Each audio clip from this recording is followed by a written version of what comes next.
Hello and welcome to Chatting Breeze. Today we're chatting about everyone's favourite method of 21st century communication, emojis. Now don't get me wrong, I love emojis just as much as the next guy. I use them all the time. I use them when I'm feeling... Aww. And I use them when someone is being an absolute...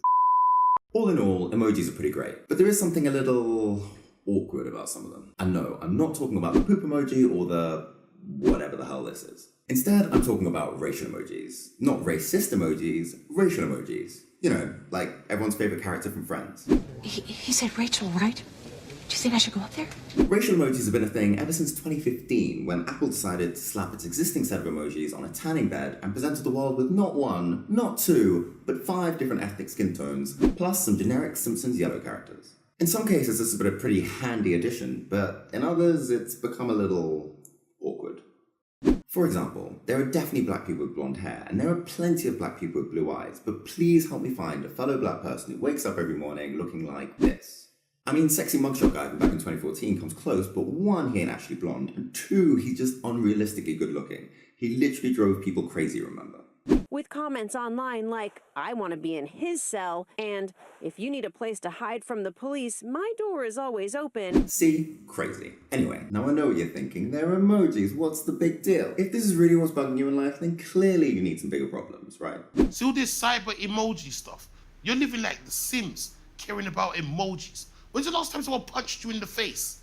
And that's a fair point. I mean, let's be real, this face is well overdue a good punch. But since we're here, let's just ask 2 simple questions. 1, where did racial emojis actually come from? And 2, do we really need them? So, some quick emoji history. Yes, that's a real thing. Let's flash back to 2014 when Apple's emojis looked like this. Which you're probably thinking, firstly look really old, and secondly look really white. Like really white, except for this one token ethnic guy who literally couldn't be more ethnic. And this obviously was a problem. So Apple approached the Unicode Consortium, who are basically the global body that makes sure that emojis display correctly across different devices and platforms, because apparently that's a thing. And they basically convinced them to introduce emojis with multiple skin tones. And this bit is important. Skin tones, not races. The Unicode Consortium adopted the Fitzpatrick scale to determine the skin tones of its new tanned-up emojis. And by tanned up, I mean literally tanned up, because the Fitzpatrick scale was developed to record the UV sensitivity of different shades of skin. It has nothing to do with race or ethnicity, just skin tone. And this actually explains a lot when you think about it. Because in emoji world, dark-skinned emojis don't look like black people, they just look like white people with dark skin, which sometimes can be pretty problematic, and other times just a bit weird really. So that's how the modern emoji came to be, and it leads us to our second question. Do we really need racial emojis? The obvious case in favour of racial emojis is that there are multiple races. Emojis are for self-expression, and therefore racial emojis allow self-expression for those multiple races. Simple. Only it is not that simple. As we've discovered, emojis don't represent races, they represent skin tones. There wasn't even a ginger hair emoji or a bald emoji until iOS 12.1, let alone an afro, and the afro we got really ain't that much of an afro. So as far as racial representation goes, it's a pretty half effort, because it was never about races, it was about skin tones. And as we continue down the path of diversifying emojis, where do we draw the line? Because I really don't see a top dreads emoji coming along anytime soon, if you feel me. Aww. And then there's the other thing.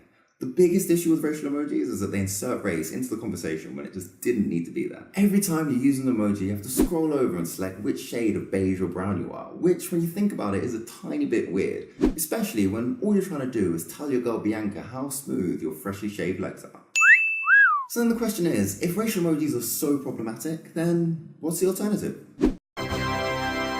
So, remember these guys? These are the emoticons from MSN Messenger, the original and best social network from way back in the 2000s, and don't even try and pretend otherwise. MSN Messenger never had this problem. Why? Well, obviously because the early 2000s were a simpler, happier time with no Snapchat nudes or last seen at timestamps on WhatsApp to warriors, but also because nearly all the MSN emoticons look nothing like real people. They can't have skin tones because they don't have real skin, they're just yellow. So if anyone from the Unicode Consortium is watching, here's my suggestion.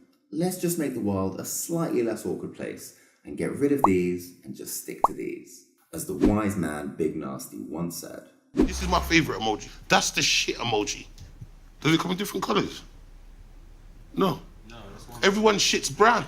I mean, to be fair, he makes a pretty good point. Anyway, there you have it.